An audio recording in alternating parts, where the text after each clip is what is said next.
King Charles's brother, Prince Edward, was supposed to be joining King Charles for a major event, but he was forced to pull out at the last minute. Inside the world's most guarded palace, inheritance was supposed to be unquestioned, automatic, inevitable. For decades, Charles believed certain private royal treasures would pass to him as naturally as the crown itself. But sealed documents reopened and carefully scrutinized told a very different truth. Edward's legal team arrived with proof, not tradition, and the certainty of hierarchy suddenly cracked. Advisors panicked, negotiations stalled, and a family assumption turned into a legal confrontation. What was really promised? Who was truly entitled? And why did everything change overnight? This is the story, the legal bombshell that shook the palace. The palace was thrown into disbelief. No whisper of scandal, no hint of rumor had prepared anyone for what was about to unfold. Lawyers representing Prince Edward, Duke of Edinburgh, had stepped into the gilded halls of power to deliver news that would shake the royal family's inner workings to the core. They formally informed King Charles III that certain assets he had been controlling, assuming as his own for decades, were not legally his. Not temporarily, not by mistake, not because of some clerical oversight. For over a year, and indeed for generations before him, King Charles had acted on an assumption that seemed almost sacred, that certain private royal possessions naturally belonged to the eldest son, to the future king. These weren't just investments or minor properties, they were collections of immense historical, financial, and sentimental value. Heirlooms meticulously curated over centuries, and in Charles's mind, they were his birthright. But the legal documents told a very different story. When Queen Elizabeth II wrote her will, she drew clear lines between the monarchy and private ownership, between tradition and formal authority. Every property, every collection, every account was carefully accounted for, and in that deliberate separation, she named Edward, the youngest son, as the rightful heir to specific personal assets. Charles could oversee the crown, of course. He could manage state funds, ceremonial estates, and official holdings. But these private treasures, they were Edward's alone.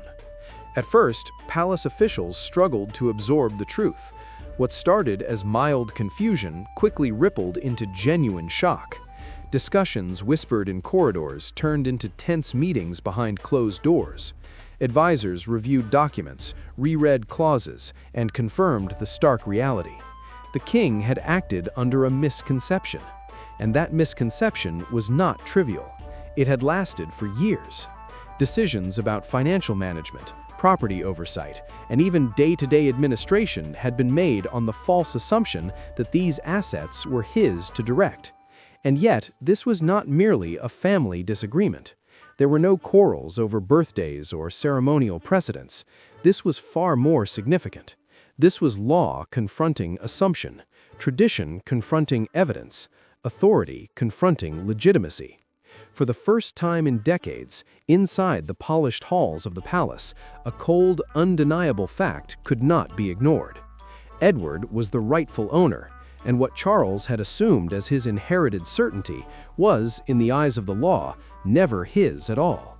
What had seemed inevitable had been undone, and the reverberations of this revelation would echo through every corner of royal life, from private estates to family dynamics, leaving everyone to wonder, how does a king respond when a legal truth overturns a lifetime of expectation? Edward's legal team formally served Charles with notice to reclaim the properties that were rightfully his. But how would the king respond? Would he comply, or would he try to use the authority of the crown to dismiss the claim? And what could happen if he refused to yield to Edward's demand? Let's find out when tradition clashes with law. At first, Charles reportedly found the situation almost impossible to accept. Throughout his entire life, he had been brought up to believe that the eldest child inherits, a principle so deeply embedded within him that it seemed unshakable. Every family precedent, every centuries-old aristocratic tradition, every whispered expectation reinforced this belief. In his mind, he wasn't trying to seize anything unfairly.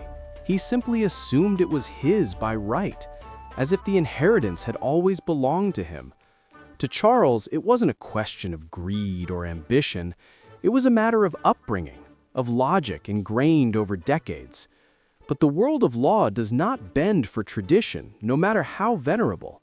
Lawyers do not weigh sentiment or custom. They examine words, clauses, and formalities. And when Charles's advisors carefully reviewed the will, the truth became painfully clear. The document left no room for interpretation. Every sentence, every phrase was precise. Edward's ownership of the estate was unambiguous. Any decisions Charles had already made regarding the assets carried no legal weight. What he thought was his entitlement was in fact legally and irrevocably his brother's. The palace, always careful to protect its image and avoid public scandal, worked tirelessly to resolve the dispute behind closed doors. Meetings were held in secret, and negotiators explored every possible option: substitutions, alternative arrangements, even creative compromises to keep the conflict out of the headlines. Suggestions aimed to let Charles maintain some influence while still honoring the law. Every effort was made to balance authority and legality, tradition and clarity, all in the hope that the family's private tensions would remain hidden from the public eye. Edward stood firm, unshakable in his position. He refused any compromise, rejecting offers of alternative compensation or equivalent assets in place of what had been clearly left to him. He did not seek more than his due, nor would he accept less. His demand was simple, precise, and unwavering. He wanted exactly what their mother had intentionally bequeathed to him. Nothing extra, nothing substituted. In a family accustomed to assumptions and tradition, his steadfast insistence was both bold and unprecedented. That refusal changed everything. It transformed what might have been a delicate, solvable misunderstanding into a matter of legal and familial confrontation. The softness of negotiation, the hope for a discreet arrangement, evaporated. The tone of the conflict hardened, leaving no room for ambiguity or compromise. What remained was clear, undeniable, and final. Tradition could not override the law, and what Charles assumed he had was in reality no longer his to claim. The situation, once a potential private adjustment, had now become an unavoidably public and deeply personal challenge, forcing both brothers to confront the limits of family, law, and expectation in a stark, unflinching light. It was difficult for the king to accept Edward's claim, even though every detail clearly proved that Edward was right and he was not willing to compromise. But why was it so hard for King Charles to comply? And how explicit was the document Edward was referencing? Let's uncover the shocking details. The inheritance Charles assumed was his. The shock of the revelation hit Charles harder than anyone could have imagined, and the reason was almost painfully simple. He had believed this inheritance was a certainty long before he even became king. From the earliest days of his childhood, he had been steeped in the rhythms and rules of aristocratic life, where tradition dictated that the firstborn preserves the family estate, while younger siblings receive support but not the crown jewels of wealth. This expectation shaped not just his understanding of family, but his entire worldview. To Charles, it was more than habit or hope. It was a given, a principle so embedded that questioning it never crossed his mind. When Charles finally ascended the throne, it all seemed perfectly natural. He assumed that private royal possessions, like the titles, duties, and ceremonial honors he inherited, would automatically follow him. Decades of preparation, a childhood steeped in tradition, and constant guidance from advisors and mentors reinforced this belief. Every lesson, every expectation, every whispered reminder shaped the idea that his role as king didn't just grant him authority, It guaranteed access to wealth and treasures he believed were his by birthright, unquestioned and inevitable.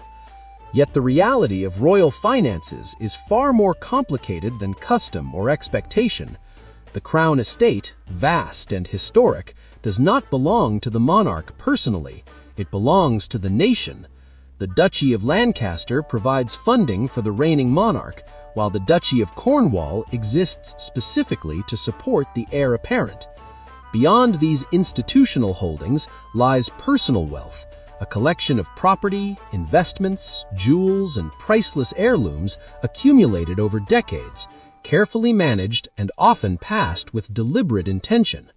Queen Elizabeth, understanding the nuances of both family and legacy, separated these assets meticulously. She drew clear lines between public and private, between institutional holdings meant to serve the monarchy and personal property meant for specific heirs. It was in this careful separation that the tension quietly brewed. What Charles had assumed would naturally flow into his possession was in fact distinctly designated elsewhere. The system he had always relied upon, steeped in centuries of precedent and expectation, did not account for the careful, deliberate division Elizabeth had orchestrated. And so the conflict emerged not from greed or ambition, but from certainty confronted by reality. What had always felt inevitable suddenly became a source of frustration, a reminder that even centuries of tradition cannot override legal clarity or personal discretion. In that clash between expectation and fact, the quiet lines Elizabeth drew revealed themselves as the fault lines upon which family tensions would shift, leaving Charles to grapple not just with assets and estates, but with the stark truth that some assumptions, even lifelong ones, can be profoundly wrong. It has been clearly documented what belongs to the nation and what belongs to the crown. But what solid evidence proves that certain assets belong to Edward personally, and could finally securing what is rightfully his give him the confidence to press for even more recognition? Now, let's explore Edward's long wait, the title that was delayed. The inheritance dispute was hardly the first time Edward had learned the value of patience.